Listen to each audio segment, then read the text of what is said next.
డబ్బు, అనారోగ్యం, ఉద్యోగం, వ్యాపారం, అప్పులతో బాధపడుతున్నారా? మీకోసమే launch your future programme. Hello నమస్తే, వెల్కమ్ టు సుమన్ టీవీ. నేను కీర్తి. ప్రస్తుతం మనతో డాక్టర్ అనూహ్య గారు ఉన్నారు. వీరు international certified happiness and mindfulness coach. So వీరితో ఈరోజు కొన్ని విషయాల్ని మనం డిస్కస్ చేద్దాం. హలో అండి, నమస్తే. నమస్తే అండి. యా, యాజ్ ఎ మదర్ మనకి చాలా క్వశ్చన్స్ ఉంటాయి. అంటే అందరికీ కిడ్స్ విషయాలలో అవును. చాలా క్వశ్చన్స్ ఉంటాయి, చాలా స్ట్రెస్ ఉంటుంది, ఎలా చేయాలి ఏంటి అని. ముఖ్యంగా ఎగ్జామ్స్ టైంలో మెయిన్ అవును. స్ట్రెస్ ఉంటుంది. అవును. కిడ్స్ని ఎలా ప్రిపేర్ చేయాలి, గుడ్ మార్క్స్ వచ్చేలాగా ఎలా చూసుకోవాలి, అది ఇది అని చెప్పేసి. సో డిఫరెంట్ మేబీ ఏ చిన్నపిల్లలైనా కానీ వాళ్ళ స్టేజ్కి ఆ ఎగ్జామ్స్ పెద్దవే ఉంటాయి. యాక్చువల్లీ 100%. ఆ స్ట్రెస్ తీసుకోవడం కాకుండా దాన్ని ఎలా మేనేజ్ చేయొచ్చు అంటారు? లైక్ ఒక పాజిటివ్ వేలో దాన్ని మేనేజ్ చేసుకుంటూ కిడ్స్ని ఎలా వాళ్ళు మంచిగా ప్రిపేర్ చేయొచ్చు అంటారు exams? Yes, this is the most common thing అండి. మనం చూసినట్టుంటే మదర్స్కి ఆల్రెడీ వాళ్ళు పర్ఫామ్ చేసే roles, responsibilities, working correct. Women అయితే ఇంకా ఎక్స్ట్రా రెస్పాన్సిబిలిటీస్ ఉంటాయి. ఇంట్లోని అన్ని Double, వర్క్ని, yes. ఆఫీస్ని అన్ని మేనేజ్ చేసుకుంటూ ఆల్రెడీ స్ట్రెస్ ఉంటుంది వాళ్ళకి. Correct. అండ్ దానికి యాడ్ ఆన్ స్ట్రెస్ అవుతుంది పిల్లల ఎగ్జామ్స్ కనుక వస్తున్నాయి అంటే. Hmm, చాలా మంది తల్లులు ఏం చేస్తారు అంటే వాళ్ళకి ఒక రకమైన గిల్ట్ వస్తుంది. వర్కింగ్ ఉమెన్ అయితే నేను ఏమి కిడ్కి టైం ఇవ్వట్లేదు. ఇవ్వలేకపోతున్నాను అన్న గిల్ట్ వస్తుంది. Correct. లేదా ఇంట్లో ఉన్న అమ్మాయిలకైనా సరే వాళ్ళ పనులతో బిజీగా ఉండి చేయలేకపోతున్నాను అని. అవును, అవును. ఇంకా చాలా యాంగ్షియస్ గా ఫీల్ అవుతూ ఉంటారు. ఎలా చేయాలి ఏంటి, పిల్లలేమో చెప్పిన మాట వినరు. వినరు. కరెక్ట్.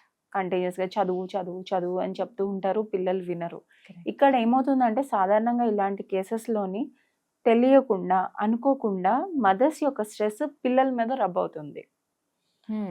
సో ఈ స్ట్రెస్ అంతా ఇక్కడ నుంచి వీళ్ళు అన్నోటిస్డ్ గా వీళ్ళని Kids కి, కూడా oh. కిడ్స్ కి కూడా ట్రాన్స్ఫర్ చేస్తూ ఉంటారు అనమాట.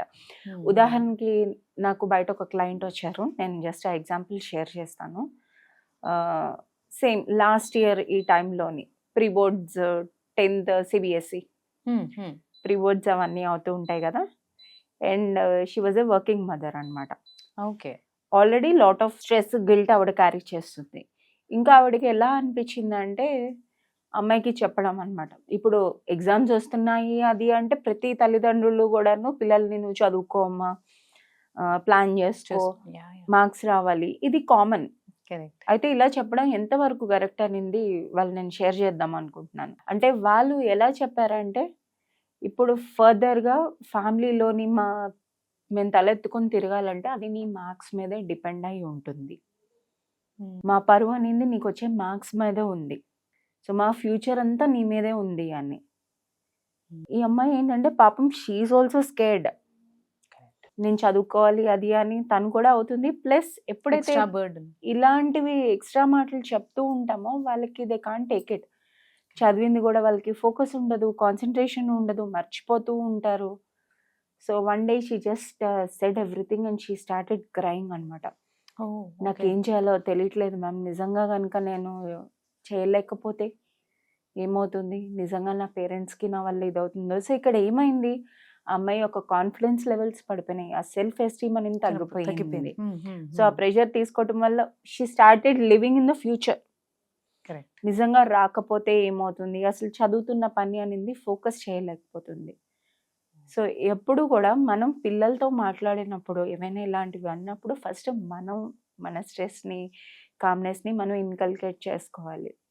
ఎగ్జాక్ట్లీ. ఫ్యూ టిప్స్ చెప్తాను నేను. షూర్. ఫస్ట్ ఏంటంటే బ్రీతింగ్ టెక్నిక్ అండి. ఇది వరకు కూడా మనం మాట్లాడుకున్నాం, స్క్వేర్ బ్రీతింగ్ టెక్నిక్ అని అనమాట. అది ఏంటంటే 4 times మీరు 4 counts ఇన్హేల్, ఊపిరి బాగా లోపలికి 4 సార్లు బాగా లోపల ఫుల్గా మీ లంగ్స్ అన్ని ఫుల్ అయినట్టు అంత ఊపిరి పీల్చుకోవాలి. తర్వాత 4 counts బ్రెత్ అనేది హోల్డ్ చేయాలి. తర్వాత 4 counts రిలీజ్ చేయాలి స్లోగా. మళ్ళీ 4 counts హోల్డ్ చేస్తారనమాట. సో ఇది ఒక స్క్వేర్ లా ఉంటుంది. సో అందుకనే దీన్ని స్క్వేర్ బ్రీతింగ్ అంటారు. సో ఇలాంటిది కనుక చేయటం వల్ల ఏంటంటే ఫస్ట్ మీరు ఒక కామ్ స్టేట్కి వస్తారు, మీలో ఉన్న స్ట్రెస్, యాంగ్జైటీ అనేది రెడ్యూస్ అవుతుంది. ఎవరైనా కనుక వాళ్ళ పిల్లలతో ఏమైనా ఇట్లా ఎగ్జామ్స్ విషయాలు అది మాట్లాడడానికి వెళ్ళాలి అంటే దాని ముందు వాళ్ళు ఇది కొంచెం ఈ బ్రీతింగ్ ప్రాక్టీస్ అనేది చేసుకొని అప్పుడు వాళ్ళు మాట్లాడగలరు.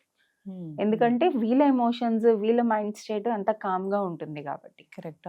సెకండ్ టిప్ ఏంటి అంటే మీకు మీరు టైం అనేది ఇచ్చుకోవాలి. ఎంత బిజీ స్కెడ్యూల్ ఉన్నా కూడా మీ టైం అంటారు కదా, రోజులో కనీసం ఒక 5-10 మినిట్స్, ఏదో పెద్దవేం చేయక్కర్లేదు.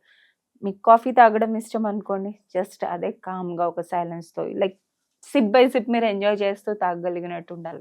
That it self relieves. చాలా స్ట్రెస్ అనేది రిలీవ్ అవుతుంది.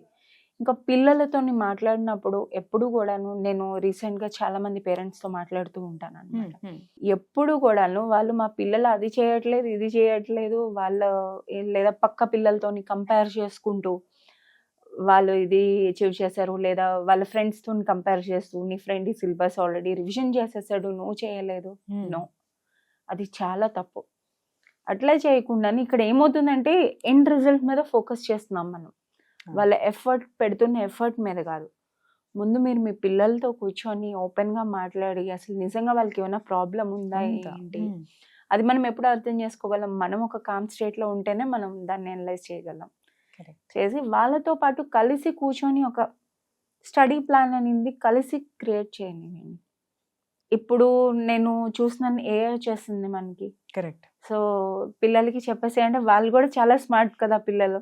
AI generated table for me అని అడుగుతారు, అది ఇచ్చేస్తుంది. కానీ ప్రాక్టికల్గా మనం ఎంతవరకు ఫాలో అవ్వగలం, అది కనుక ఇంట్లో ఉన్న తల్లిదండ్రులు వీళ్ళు అందరూ కలిసి కూర్చొని చేసినట్టయితే కనుక మనకి ఒక అండర్స్టాండింగ్ వస్తుంది.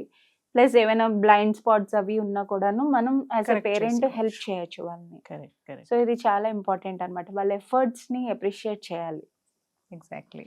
ఇది చేయలేదు అని దానికన్నా. సో మ్యామ్, అంటే మీరు ఇప్పుడు పేరెంటింగ్ టిప్స్ ఇవన్నీ చెప్తూ వస్తున్నారు కదా, పర్సనల్గా మీ ద్వారా ఏమన్నా పేరెంట్స్కి ఇప్పుడు ఇలాంటి క్వశ్చన్స్ చాలా ఉంటాయి అండ్ గైడెన్స్ అవసరం. ఇప్పుడు ఈ పర్టికులర్లీ మీరు అన్నట్టు వర్కింగ్ అయినా హౌస్ వైఫ్ అయినా కానీ మామ్స్కి గైడెన్స్ అనేది చాలా ఇంపార్టెంట్.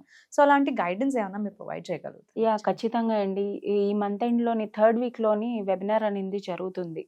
ఓకే. ఎస్పెషల్లీ దీని రిలేటెడ్ ఎవరైనా కావాలంటే కాల్ చేసినప్పుడు డేట్స్ అవి కన్ఫర్మ్ చేస్తారు వాళ్ళకి. సో ఈ 3rd వీక్లో అంటే డేట్ ఫిబ్రవరి 3rd వీక్లో మనకి వెబినార్ ఈ మామ్స్ గురించి. అవును, మామ్స్ ఎస్పెషల్లీ ఎగ్జామినేషన్ స్ట్రెస్ మీద మామ్స్ కి గైడెన్స్ ఇవ్వడం అయితే జరుగుతుంది. 100%. సో దీనికి మనం రిజిస్టర్ చేసుకోవాలి అంటే మనకి నార్మల్ గా మన ఛానల్లోనే ఇక్కడ కింద స్క్రోల్ అవుతూ ఉంటాయి నంబర్స్.